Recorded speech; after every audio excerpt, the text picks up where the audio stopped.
형은 데리고 살면서 왜 저만 남에게 보내신 거예요? 김도연의 목소리에는 평생 쌓인 상처가 터져 나왔다.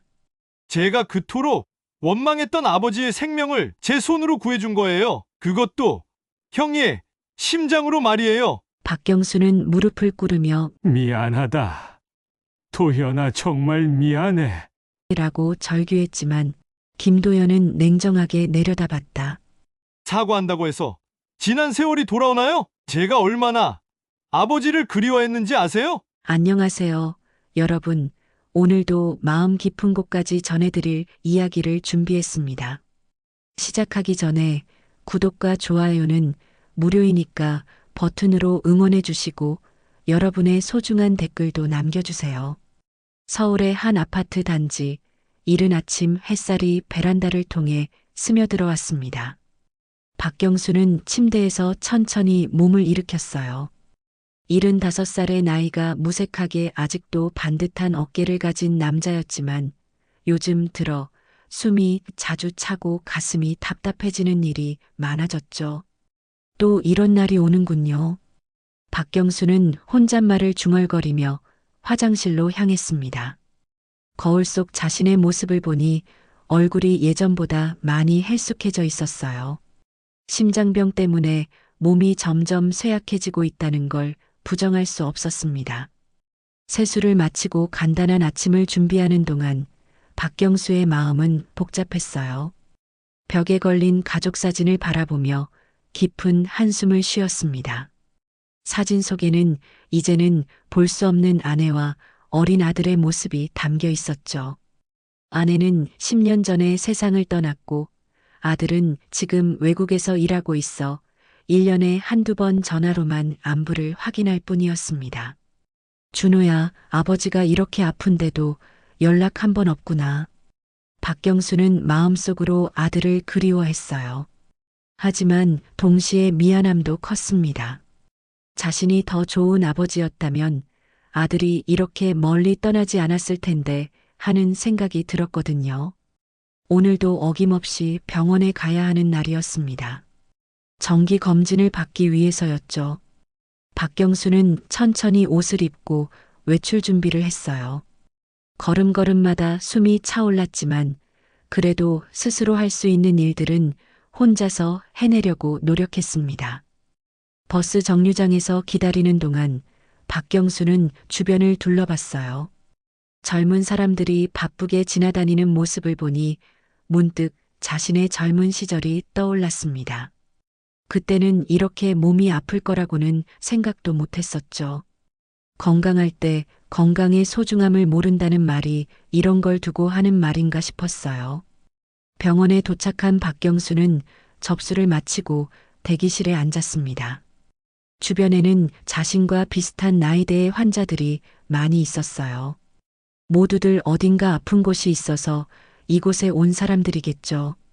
박경수는 그들을 보며 자신만 힘든 게 아니라는 걸 깨달았습니다. 박경수 환자분, 진료실로 들어오시죠. 간호사의 목소리가 들렸어요. 박경수는 천천히 일어나 진료실로 향했습니다. 문을 열고 들어가니 젊은 의사가 앉아 있었어요. 이름표를 보니 김도연이라고 적혀 있었습니다. 안녕하세요, 박경수 어르신. 오늘 컨디션은 어떠세요? 김도연은 정중하게 인사를 건넸지만 어딘지 차가운 느낌이 들었어요. 마치 환자를 하나의 케이스로만 보는 것 같은 시선이었습니다. 요즘 숨이 많이 차고 가슴이 답답합니다.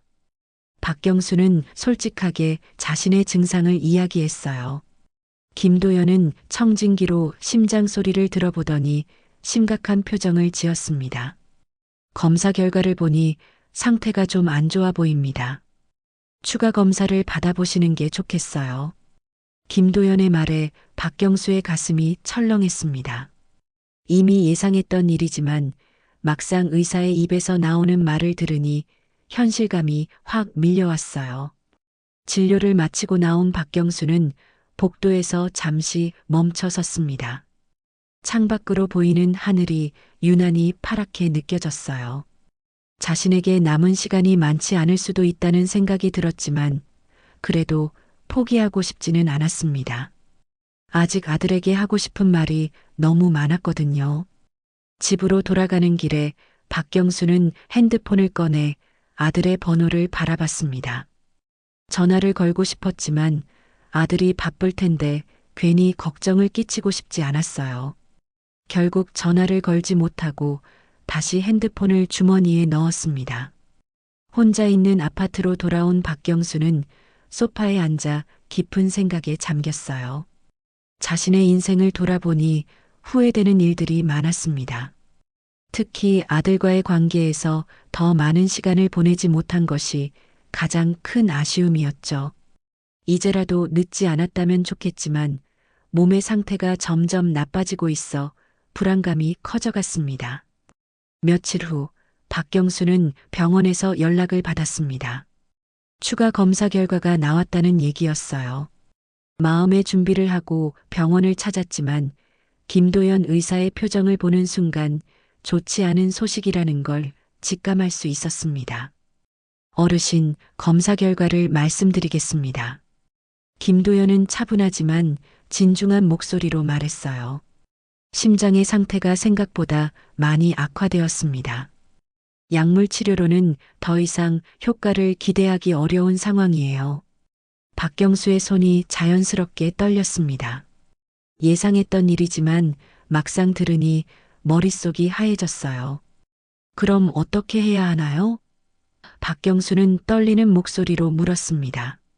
심장 이식 수술을 받으셔야 합니다. 다른 선택의 여지가 없어요. 김도연의 말에 박경수는 잠시 말을 잃었습니다. 심장 이식이라니 이런 일이 자신에게 일어날 줄은 꿈에도 생각하지 못했어요. 기증자를 기다려야 하는 건가요?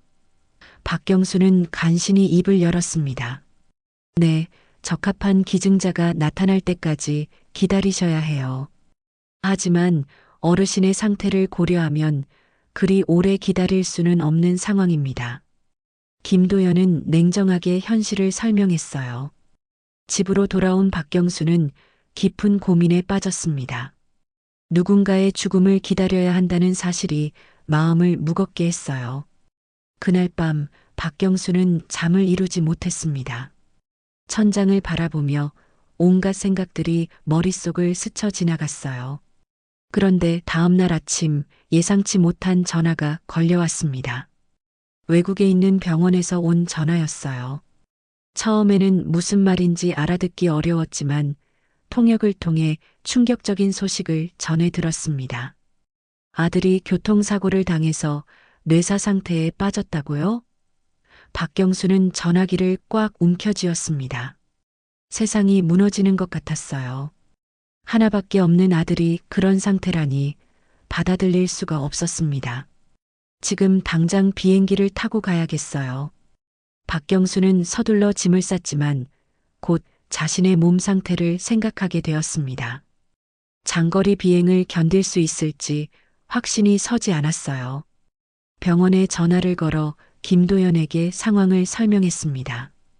김도연은 잠시 침묵하더니 조심스럽게 말했어요. 어르신의 현재 상태로는 장거리 여행이 위험할 수 있습니다. 하지만 아드님의 상황을 고려하면 이해가 됩니다. 그런데 며칠 후 더욱 충격적인 소식이 전해졌습니다. 아들이 장기기증 의사를 밝혔다는 것이었어요. 생전에 장기기증 등록을 해두었다고 했습니다. 박경수는 아들의 마지막 선택을 존중하고 싶었지만 마음이 찢어질 것 같았어요. 아들이 다른 사람들을 살리고 싶어 했다면 그 뜻을 따라야겠죠. 박경수는 눈물을 참으며 중얼거렸습니다. 그런데 며칠 후 김도연에게서 연락이 왔어요. 적합한 기증자가 나타났다는 소식이었습니다. 박경수는 이상한 우연의 일치를 느꼈지만 그저 자신에게 기회가 왔다는 사실에 감사했어요. 언제 수술을 받을 수 있나요? 박경수는 물었습니다. 내일 당장 입원하셔서 수술 준비를 해야 합니다. 기증자의 상태가 언제까지 유지될지 알 수 없거든요. 김도연의 말에 박경수는 마음의 준비를 했어요. 그날 밤 박경수는 아들을 생각하며 기도했습니다. 멀리 있는 아들이 무사히 회복되기를, 그리고 자신도 수술을 잘 견뎌내기를 간절히 빌었어요. 아직 아들에게 전하지 못한 말들이 너무 많았거든요. 준호야, 아버지가 꼭 나아서 내게 가겠다. 박경수는 가족 사진을 가슴에 안고 다짐했습니다.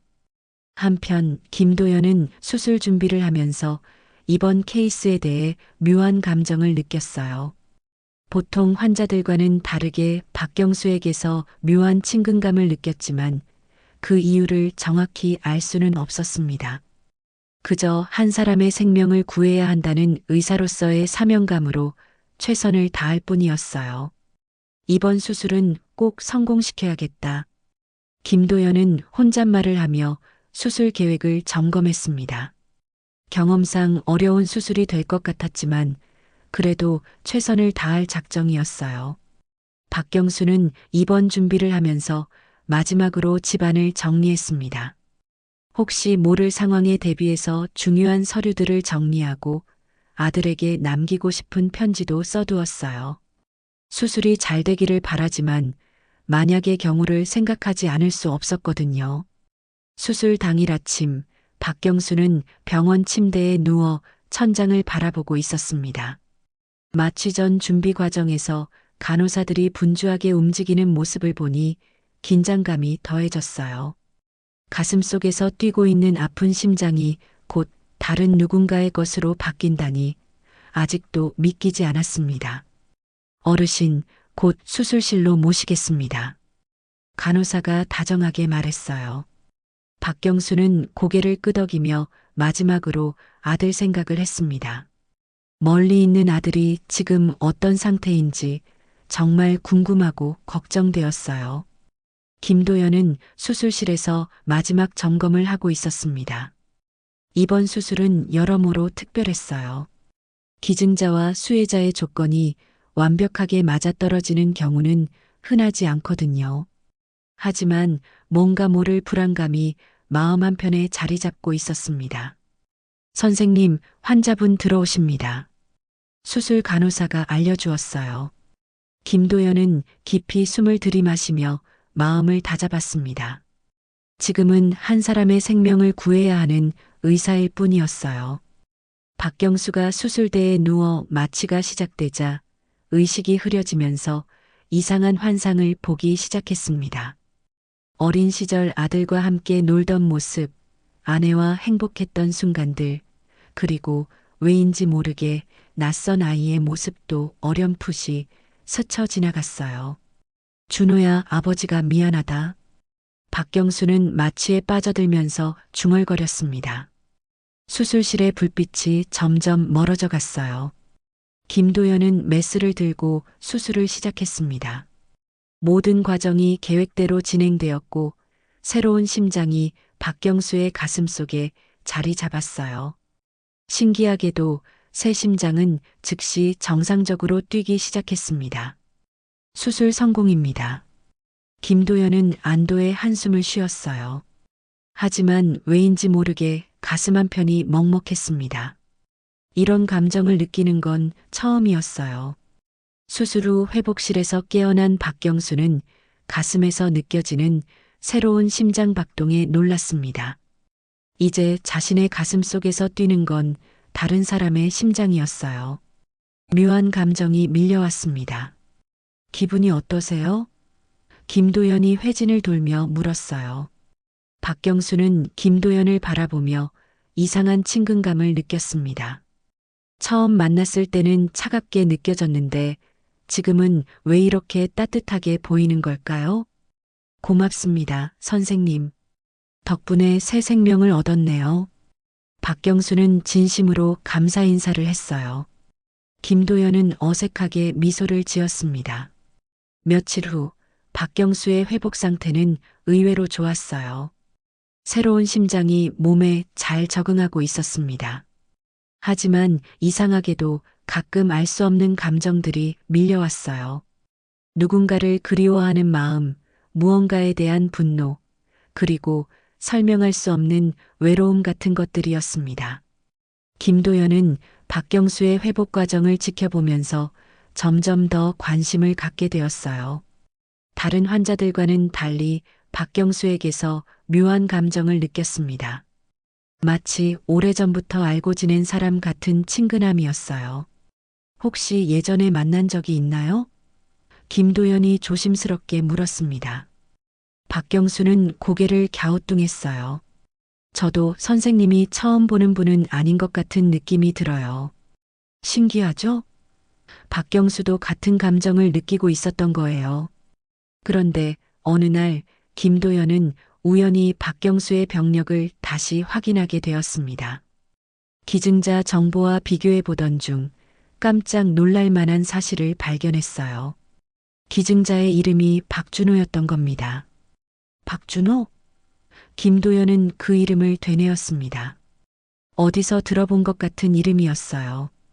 갑자기 어린 시절의 기억 조각들이 떠오르기 시작했습니다. 김도연은 서둘러 기증자의 상세 정보를 확인했어요. 나이, 혈액형, 그리고 기타 정보들을 보니 점점 확신이 들었습니다. 이건 단순한 우연이 아니었어요. 설마. 김도연은 떨리는 손으로 자신의 과거 기록들을 찾아보기 시작했습니다. 입양 관련 서류들, 어린 시절의 사진들, 그리고 생부모에 대한 정보들을 하나씩 확인해 갔어요. 모든 퍼즐 조각이 맞아떨어지기 시작했습니다. 박준호는 김도연이 어릴 때 헤어진 형이었던 겁니다. 그리고 박경수는 김도연의 친아버지였던 거예요. 이럴 수가. 김도연은 충격에 빠졌습니다. 자신이 수술한 환자가 친아버지이고 그 아버지에게 이식된 심장이 친형의 것이었다니, 이런 일이 현실에서 일어날 수 있는 건가요? 김도연은 혼란스러웠어요. 지금까지 원망하며 살아왔던 아버지가 바로 눈앞에 있었던 겁니다. 그것도 자신의 손으로 생명을 구해준 환자로 말이에요. 도연아, 괜찮니? 동료 의사가 창백한 김도연의 얼굴을 보고 물었습니다. 김도연은 겨우 정신을 차리고 고개를 저었어요. 아니에요, 괜찮습니다. 하지만 김도연의 마음은 전혀 괜찮지 않았습니다. 이제 어떻게 해야 할지, 박경수에게 진실을 말해야 할지, 아니면 모른 척 해야 할지 알 수가 없었어요. 그날 밤 김도연은 잠을 이루지 못했습니다. 복잡한 감정들이 마음속에서 소용돌이쳤어요. 분노, 원망, 그리움, 그리고 묘한 반가움까지. 자신도 정확히 무엇을 느끼고 있는지 알 수 없었습니다. 며칠 후 김도연은 더 이상 참을 수 없어 병원 기록 보관소로 향했습니다. 자신의 의심을 확인하기 위해서였어요. 오래된 파일들을 뒤지면서 손이 떨렸습니다. 진실을 마주할 준비가 되어 있는지 스스로도 확신할 수 없었거든요. 김도연, 생년월일. 김도연은 자신의 출생 기록을 찾아보기 시작했어요. 입양 전 기록들을 하나씩 확인해 가면서 점점 더 확신이 들었습니다. 그런데 파일 속에서 충격적인 사실을 발견했어요. 김도연에게는 형이 있었고 그 형의 이름이 바로 박준호였던 겁니다. 더욱 놀라운 건 친아버지의 이름이 박경수로 기록되어 있다는 것이었어요. 이럴 수가 없어. 김도연은 서류를 바라보며 중얼거렸습니다. 자신이 그토록 원망했던 아버지가 바로 박경수였고 사랑했던 형이 박준호였던 겁니다. 기록을 더 자세히 살펴보니 가슴 아픈 과거가 드러났어요. 김도연이 5살, 박준호가 7살이었을 때 부모의 사정으로 형제가 헤어지게 된 거였습니다. 김도연은 입양을 갔지만 박준호는 아버지와 함께 남았던 거예요. 왜 나만 버린 거야? 김도연의 눈에서 눈물이 흘러내렸습니다. 어린 시절부터 품어왔던 상처가 다시 벌어지는 것 같았어요. 아버지는 형은 키우면서 왜 자신만 남에게 보냈던 걸까요? 그날부터 김도연은 박경수를 바라보는 시선이 완전히 달라졌습니다. 환자가 아니라 자신을 버린 아버지로 보이기 시작했어요. 회진을 돌 때마다 복잡한 감정이 밀려왔습니다. 오늘 컨디션은 어떠세요? 김도연이 평소처럼 물었지만 목소리에는 미묘한 변화가 있었어요. 박경수는 그 변화를 느꼈습니다. 선생님, 제가 뭔가 잘못한 게 있나요? 요즘 선생님이 좀 다르게 느껴져서요. 김도연은 가슴이 철렁했어요. 자신의 감정이 드러날까봐 걱정되었습니다. 아니에요. 그냥 바쁜 일이 좀 있어서 그래요. 하지만 김도연의 마음속에서는 분노가 점점 커져갔어요. 왜 아버지는 자신을 버렸을까? 왜 형만 데리고 살았을까? 수많은 의문들이 머릿속을 채웠습니다. 어느 날 밤 김도연은 더 이상 참을 수 없어 박경수의 병실로 갔어요. 박경수는 혼자 창밖을 바라보고 있었습니다. 잠이 안 오시나요? 김도연이 조심스럽게 물었어요. 네, 요즘 이상한 꿈을 자주 꿔요. 어린 아이들이 나오는 꿈을요. 박경수는 김도연을 바라보며 말했습니다. 2명의 남자아이가 나오는데 한 아이는 울고 있고 다른 아이는 그 아이를 달래주고 있더라고요. 김도연의 가슴이 뛰기 시작했어요. 혹시 박경수도 무언가 느끼고 있는 건 아닐까요? 그 꿈이 자주 나오시나요? 김도연이 떨리는 목소리로 물었습니다. 심장 수술을 받고 난 후부터 계속 꿔요. 신기한 건 그 아이들이 너무 친근하게 느껴진다는 거예요. 마치 제가 아는 아이들 같아서요. 김도연은 더 이상 참을 수 없었어요. 진실을 말하고 싶었지만 동시에 두려웠습니다. 박경수가 어떤 반응을 보일지 알 수 없었거든요. 혹시 예전에 아들이 둘 있으셨나요? 김도연이 조심스럽게 물었어요. 박경수는 깜짝 놀란 표정을 지었습니다. 어떻게 그걸 알았죠? 제가 말한 적이 없는데 그냥 느낌이 그랬어요. 김도연은 얼버무렸습니다. 박경수는 깊은 한숨을 쉬었어요. 맞아요. 오래전에 둘째 아들을 보내야 했어요. 그때 상황이 너무 어려워서 지금도 그 아이에게 미안한 마음뿐이에요. 김도연의 눈에서 눈물이 흘러내렸습니다. 자신이 그토록 원망했던 아버지도 아픔을 안고 살아왔던 거예요. 그 아들을 많이 보고 싶으시겠어요? 김도연은 간신히 말했습니다. 매일 밤마다 그 아이 생각을 해요. 잘 자라고 있는지, 건강한지, 원망하고 있지는 않은지, 만날 수 있다면 무릎 꿇고 사과하고 싶어요. 김도연은 더 이상 견딜 수 없었어요. 하지만 아직 진실을 말할 용기는 없었습니다. 대신 다른 방법으로 확인해 보기로 했어요. 혹시 그 아들의 이름이 뭐였나요? 도연이었어요. 김도연. 제가 지어준 이름이었는데 입양 가면서도 그 이름을 그대로 쓰고 있을지 모르겠네요. 김도연은 충격에 말을 잃었어요. 박경수가 자신의 이름을 또렷하게 기억하고 있었던 겁니다. 선생님, 김도연은 떨리는 목소리로 말했어요. 혹시 제 이름이? 그때 갑자기 간호사가 들어왔어요. 선생님, 응급환자가 들어왔습니다. 김도연은 아쉬워하며 병실을 나왔어요. 진실을 말할 기회를 놓친 것 같아 안타까웠습니다. 박경수는 혼자 남겨진 후 김도연의 마지막 말을 계속 생각했어요. 뭔가 중요한 말을 하려던 것 같았는데 뭘까요? 그리고 왜 김도연 의사가 자신에게 그런 질문들을 했을까요? 설마 박경수는 갑자기 무서운 생각이 들었어요. 하지만 그런 일이 일어날 리 없다고 스스로를 달랬습니다. 세상에 그런 우연이 어디 있겠어요? 하지만 가슴속 새로운 심장은 알 수 없는 이유로 빠르게 뛰고 있었습니다. 마치 무언가 중요한 진실이 곧 밝혀질 거라는 걸 예고하는 것처럼 말이에요. 며칠 후 김도연은 더 이상 감정을 억누를 수 없었습니다. 진실을 알게 된 후 박경수를 대하는 것이 점점 어려워졌어요.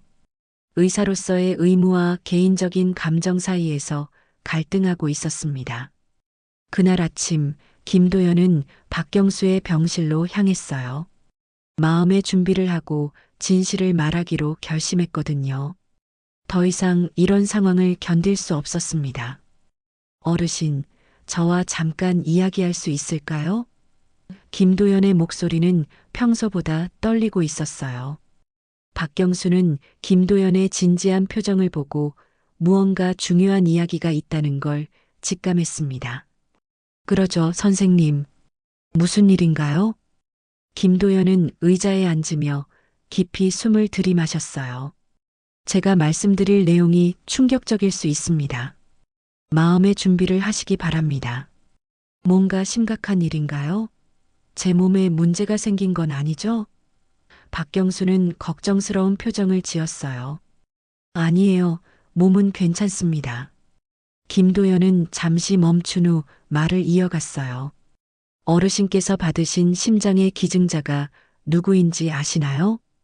박경수는 고개를 저었습니다. 의료진에서 알려주지 않아서 모르죠. 왜 그런 질문을 하시는 거예요? 김도연의 눈에서 눈물이 흘러내리기 시작했어요.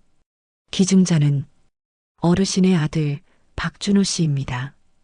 박경수는 마치 벼락을 맞은 것처럼 굳어버렸습니다. 뭐라고요? 그게 무슨 말씀이세요? 어르신께서 외국에 있다고 하신 아들이 교통사고로 뇌사 상태가 되었고 장기 기증을 하게 된 겁니다. 그 심장이 지금 어르신의 가슴에서 뛰고 있어요. 박경수는 가슴을 움켜쥐며 믿을 수 없다는 표정을 지었어요. 아니야. 그럴 리가 없어. 준호는 살아있다고 했는데. 죄송합니다. 하지만 이것이 현실입니다. 김도연은 고통스러운 표정으로 말했어요. 박경수는 순간 어지러움을 느꼈습니다. 자신의 생명을 구해준 심장이 하나뿐인 아들의 것이었다니 받아들일 수가 없었어요. 왜 이제야 말씀해 주시는 거예요? 박경수는 떨리는 목소리로 물었습니다. 김도연은 더 큰 충격을 줄 말을 준비했어요. 그것만이 아닙니다. 저에게도 말씀드릴 것이 있어요. 또 뭐가 있다는 거죠? 박경수는 이미 감당하기 어려운 상황이었어요. 저는 어르신의 둘째 아들 김도연입니다. 김도연은 간신히 말을 뱉어냈어요. 박경수는 완전히 말을 잃었습니다. 세상이 멈춘 것 같았어요. 자신이 버렸던 둘째 아들이 바로 눈앞에 있었던 겁니다. 도연아? 박경수는 떨리는 손으로 김도연의 얼굴을 바라봤어요. 정말 도연이니? 김도연은 고개를 끄덕였지만 표정은 차갑했습니다. 네, 저는 어르신이 버린 그 아들입니다. 버렸다니. 그게 아니야. 박경수는 눈물을 흘리며 말했어요. 나는. 그럼 뭐예요? 김도연의 목소리에는 오랫동안 쌓인 분노가 담겨 있었어요. 형은 데리고 살면서 왜 저만 남에게 보내신 거예요? 박경수는 가슴이 찢어지는 것 같았습니다. 그때 상황이 너무 어려워서 두 아이를 모두 키울 수 없었어. 하지만 너를 보내는 게 너에게 더 좋을 거라고 생각했었어. 저에게 좋을 거라고요? 김도연은 비웃었어요. 아버지 없이 자라는 게 저에게 좋다고 생각하셨다는 거예요? 미안하다, 도연아. 정말 미안해. 박경수는 무릎을 꿇으며 사과했어요. 하지만 김도연의 분노는 쉽게 가라앉지 않았습니다. 사과한다고 해서 지난 세월이 돌아오나요? 제가 얼마나 아버지를 그리워했는지 아세요? 김도연은 일어서며 박경수를 내려다봤어요. 아이러니하죠.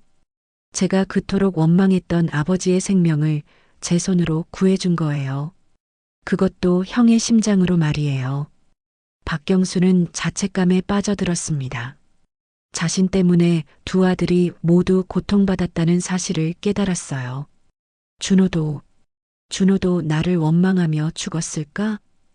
박경수는 절망적인 목소리로 중얼거렸어요. 김도연은 잠시 말을 멈췄습니다.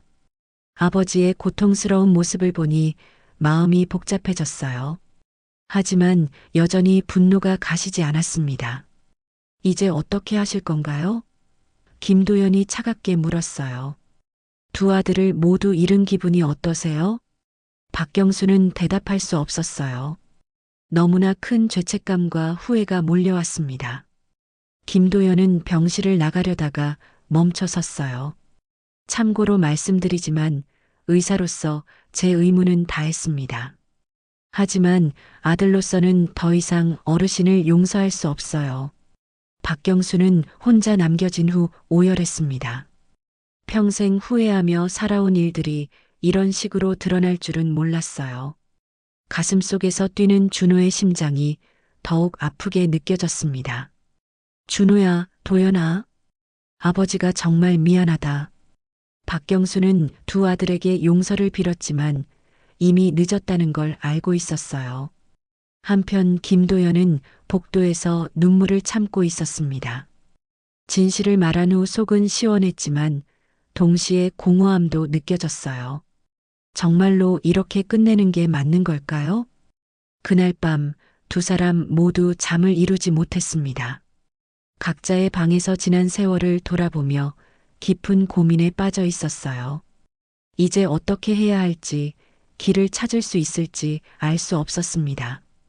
며칠 동안 김도연은 박경수의 담당 의사에서 물러나려고 했습니다. 하지만 병원 측에서는 수술을 집도한 의사가 계속 관리하는 것이 환자에게 좋다며 만류했어요. 결국 김도연은 어쩔 수 없이 박경수를 계속 돌봐야 하는 상황이 되었습니다. 정말 아이러니한 일이네요. 김도연은 혼잣말을 하며 박경수의 병실로 향했어요. 자신이 그토록 원망했던 아버지를 돌봐야 한다니 운명의 장난이 이렇게 잔혹할 수 있나 싶었습니다. 박경수는 김도연이 들어오는 모습을 보고 조심스럽게 인사했어요. 고생이 많으십니다, 선생님. 김도연은 차갑게 대답했습니다. 환자와 의사 관계로만 대해주시기 바랍니다. 도연아. 박경수가 간절한 목소리로 불렀지만 김도연은 돌아보지 않았어요. 김도연 의사라고 불러주세요. 김도연의 목소리는 얼음처럼 차갑했습니다. 그날부터 김도연은 박경수를 완전히 남남처럼 대했어요. 필요한 의료 처치만 하고 개인적인 대화는 일체하지 않았습니다. 박경수는 그런 김도연을 보며 마음이 찢어지는 것 같았어요. 어느 날 박경수는 김도연에게 편지를 써서 건네려고 했습니다. 말로는 전할 수 없는 마음을 글로 표현하고 싶었거든요. 이건 받을 수 없습니다. 김도연은 편지를 보지도 않고 거절했어요. 제발 한 번만 읽어봐 주세요. 아버지의 마지막 부탁이라고 생각하고. 박경수는 애원했지만 김도연은 고개를 저었습니다. 전 아버지가 없습니다. 어릴 때부터 혼자 살아왔어요. 김도연은 냉정하게 말하고 병실을 나갔어요. 박경수는 혼자 남겨진 후 깊은 절망감에 빠졌습니다. 아들의 마음을 돌릴 방법이 있을까요? 자신이 저질렀던 실수를 어떻게 용서받을 수 있을까요? 한편 김도연은 복도에서 동료 의사와 마주쳤어요. 도연아, 요즘 표정이 안 좋아 보인다. 무슨 일 있니? 아니에요. 그냥 피곤해서 그래요. 김도연은 대충 얼버무렸습니다. 혹시 박경수 환자 때문이야? 너무 신경 쓰지 마. 내가 최선을 다했잖아. 동료는 걱정스럽게 말했어요. 김도연은 쓴웃음을 지었습니다. 동료가 알고 있다면 어떤 반응을 보일까요? 자신이 환자의 아들이라는 사실을 말이에요. 그날 밤 김도연은 집에서 어린 시절 사진들을 꺼내봤어요. 입양 가기 전 마지막으로 찍은 가족 사진이 있었습니다. 어린 자신과 형, 그리고 아버지가 함께 찍은 사진이었어요. 사진 속 아버지는 지금보다 훨씬 젊어 보였지만 표정은 어둡고 지쳐 있었습니다. 아마 그때도 많은 고민을 하고 있었겠죠.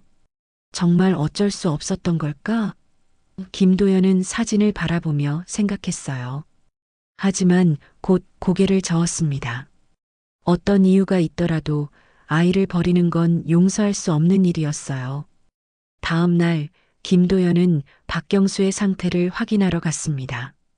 그런데 박경수의 모습이 이상했어요. 얼굴이 창백하고 힘이 없어 보였습니다.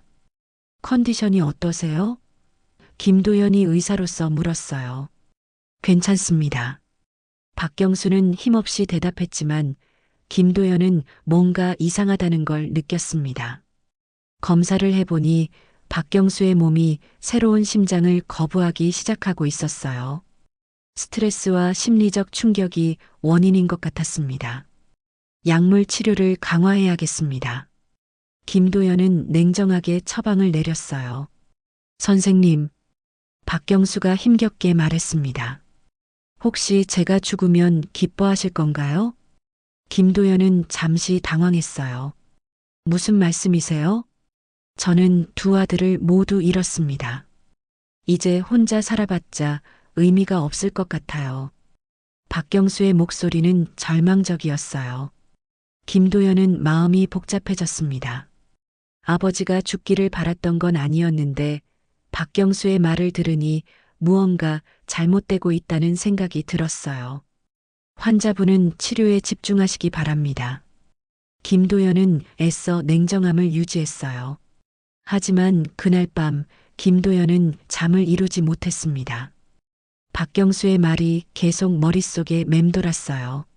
정말로 아버지가 죽어도 상관없는 걸까요? 며칠 후 박경수의 상태는 더욱 악화되었습니다. 거부 반응이 심해지면서 재수술이 필요할 수도 있는 상황이 되었어요. 원인이 뭔가요? 김도연이 다른 의사에게 물었습니다. 환자의 정신적 스트레스가 주된 원인으로 보입니다. 뭔가 큰 충격을 받은 것 같은데 혹시 아시는 게 있나요? 김도연은 대답할 수 없었어요. 자신이 그 스트레스의 원인이라는 걸 어떻게 말할 수 있겠어요? 그날 저녁 김도연은 박경수의 병실 앞에서 오랫동안 망설였습니다. 들어가야 할까 말아야 할까? 복잡한 마음으로 문을 열고 들어갔어요. 박경수는 창밖을 바라보며 누워 있었습니다. 김도연의 발소리를 듣고 돌아봤지만 예전 같은 반가움은 없었어요. 상태가 안 좋으시네요. 김도연이 조심스럽게 말했습니다. 그러게요. 몸이 준호의 심장을 받아들이지 못하고 있나 봐요. 박경수는 쓸쓸하게 웃었어요. 김도연은 갑자기 죄책감이 밀려왔습니다. 자신의 분노 때문에 아버지가 이렇게 된 건 아닐까요? 하지만 여전히 용서할 수는 없었어요. 빨리 회복하세요. 김도연은 짧게 말하고 병실을 나가려 했습니다. 도연아. 박경수가 간절한 목소리로 불렀어요. 아버지가 정말 미안하다. 김도연은 문 앞에서 멈춰 섰지만 돌아보지는 않았습니다. 그리고 그대로 병실을 나갔어요. 박경수는 혼자 남겨진 후 눈물을 흘렸습니다. 아들의 용서를 받을 수 있을까요? 아니면 이대로 두 아들 모두를 잃고 생을 마감해야 하는 걸까요? 박경수의 상태가 급격히 악화되던 어느 날 밤 김도연은 응급 호출을 받고 병원으로 달려왔습니다. 거부 반응이 심해져서 위험한 상황이었어요. 혈압이 계속 떨어지고 있습니다. 간호사가 다급하게 외쳤어요. 김도연은 즉시 응급처치에 들어갔습니다. 승합제를 투여하고 심전도를 계속 모니터링하세요. 김도연은 의사로서 최선을 다했어요. 하지만 마음 한편으로는 복잡한 감정이 밀려왔습니다. 박경수는 의식이 흐릿한 상태에서 김도연의 모습을 봤어요. 도연아, 정말 너구나. 정신 차리세요. 지금은 치료에 집중해야 합니다. 김도연은 애써 냉정함을 유지했어요. 하지만 박경수의 상태는 호전되지 않았습니다.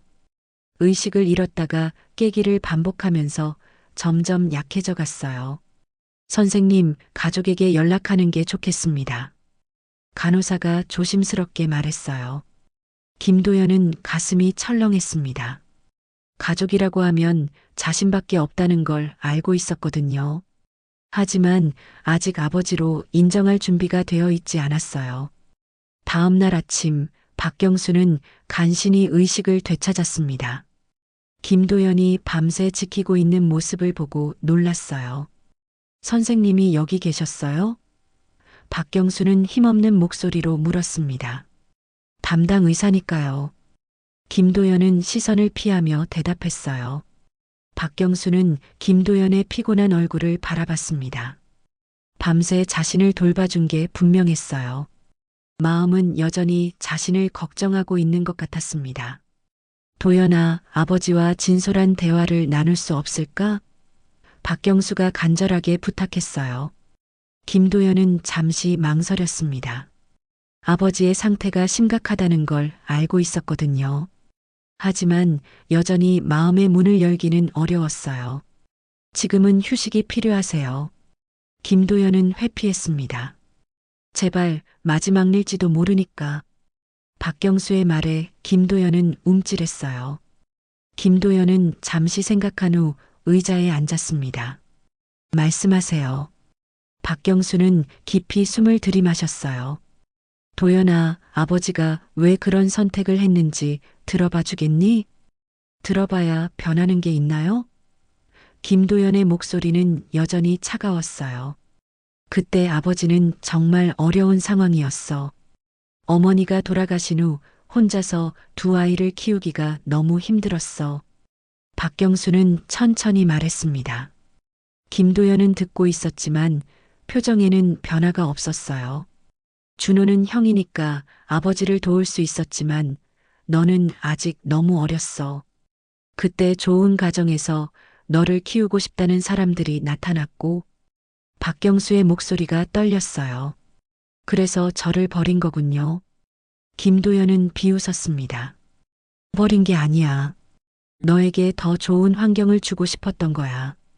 가난한 아버지보다는 잘 살 수 있는 가정에서 자라는 게 맞다고 생각했어. 김도연은 잠시 말을 멈췄습니다.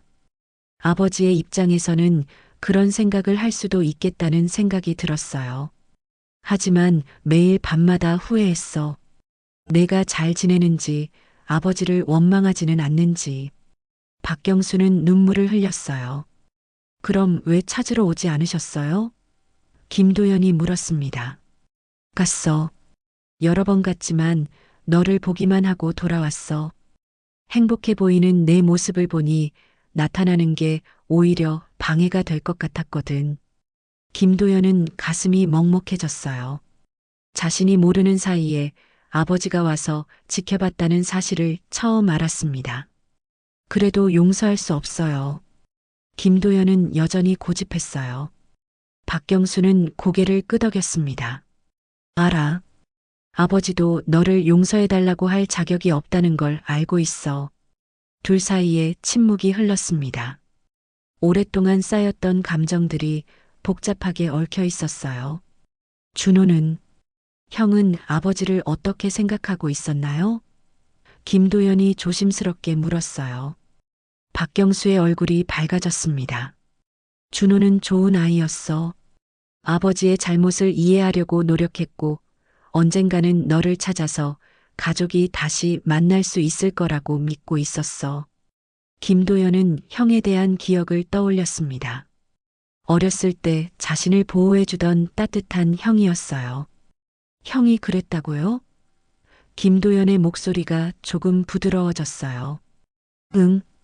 외국에 나가기 전에도 언젠가는 도연이를 찾겠다고 했어. 그 아이도 너를 많이 그리워했거든. 김도연은 눈물이 핑 돌았습니다. 형이 자신을 기억하고 있었다는 사실이 마음을 흔들었어요. 이제 그 소원을 이룰 수 없게 되었네요. 김도연은 슬픈 목소리로 말했어요. 아니야. 준호의 심장이 아버지에게 와 있잖아. 어떤 의미에서는 우리 가족이 다시 만난 거야. 박경수는 가슴에 손을 올렸어요. 김도연은 그 말에 마음이 조금 움직였습니다. 형의 심장이 아버지를 살리고 있고 자신이 그 생명을 돌보고 있다는 것, 정말 운명적인 일이었어요. 하지만 여전히 김도연은 마지막까지 망설였어요. 그때 갑자기 박경수의 상태가 악화되었습니다. 심장 박동이 불규칙해지면서 위험한 상황이 되었어요. 간호사, 응급처치 준비. 김도연은 즉시 의사로 돌아갔습니다. 개인적인 감정보다 환자의 생명이 우선이었어요. 응급 상황이 발생한 후 김도연은 밤새 박경수의 상태를 지켜봤습니다. 다행히 위기는 넘겼지만 이번 일로 김도연의 마음에 큰 변화가 일어났어요. 아버지를 잃을 뻔했다는 생각에 가슴이 철렁했거든요. 새벽이 되어 박경수가 의식을 되찾았을 때 김도연은 여전히 곁에 앉아 있었습니다. 또 밤을 새우셨군요. 박경수는 미안한 표정으로 말했어요. 김도연은 대답 대신 박경수의 상태를 확인했습니다.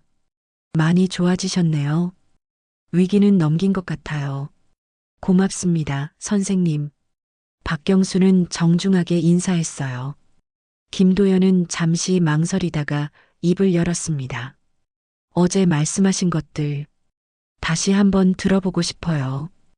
박경수의 눈에 희망의 빛이 떠올랐어요. 정말인가요? 네. 하지만 이것이 용서를 의미하는 건 아니에요. 그냥 아버지의 입장을 이해해보고 싶어서요. 김도연은 조심스럽게 말했어요. 박경수는 고개를 끄덕이며 천천히 이야기를 시작했습니다.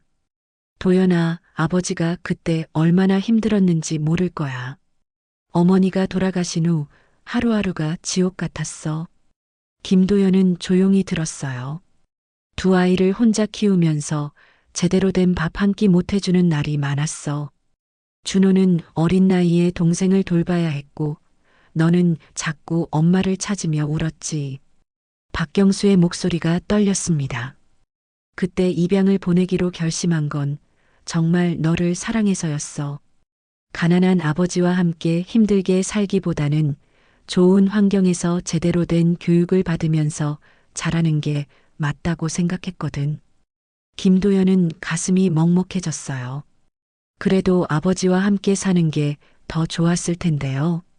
그럴까? 박경수는 쓸쓸하게 웃었어요. 너를 보낸 후에도 준호와 나는 정말 어렵게 살았어. 때로는 끼니를 거르는 날도 있었고, 준호가 아르바이트를 하면서 학교를 다녀야 했거든. 김도연은 형이 그렇게 힘들게 살았다는 걸 처음 알았어요. 준호는 그런 상황에서도 불평 한 번 안 했어. 오히려 아버지를 위로해주면서 언젠가는 성공해서 도연이를 찾겠다고 했지. 박경수는 눈물을 닦았어요.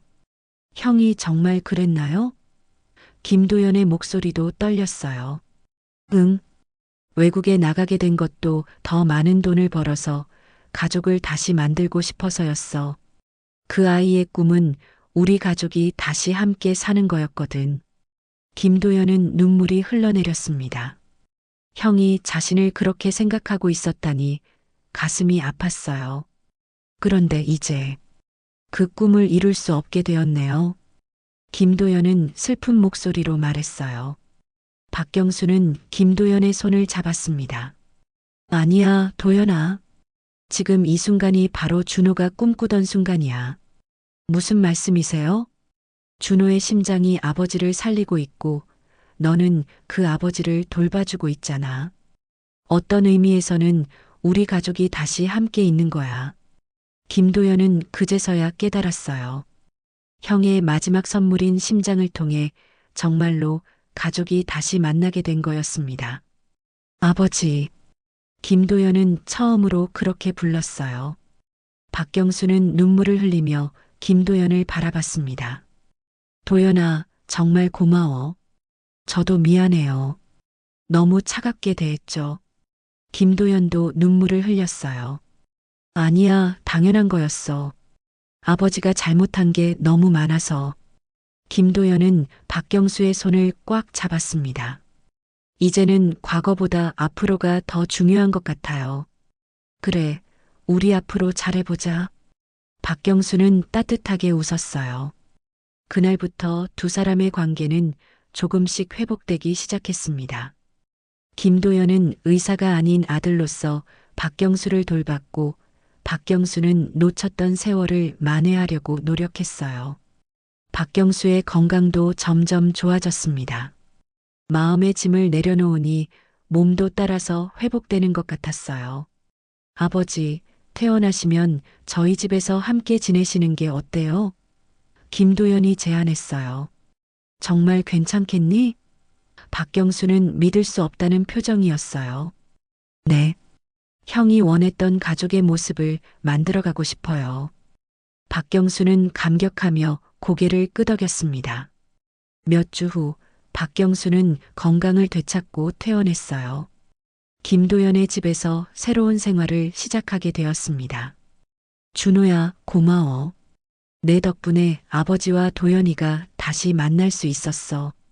박경수는 매일 밤 가슴에 손을 올리며 형에게 감사 인사를 했어요. 김도연도 병원에서 더욱 열심히 일했습니다. 생명의 소중함을 더 깊이 깨달았거든요. 환자들을 대할 때도 더욱 따뜻하고 정성스럽게 돌봤어요. 어느 날 저녁 두 사람은 함께 식사하며 이야기를 나누고 있었습니다. 아버지, 후회하지 않으세요? 김도연이 물었어요. 뭘? 박경수는 고개를 갸우뚱했어요. 저를 입양 보낸 건 말이에요.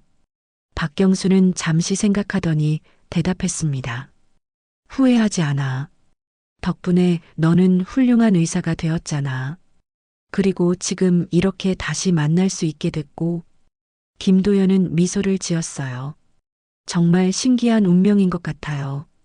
그러게. 준호가 하늘에서 우리를 이어준 것 같아.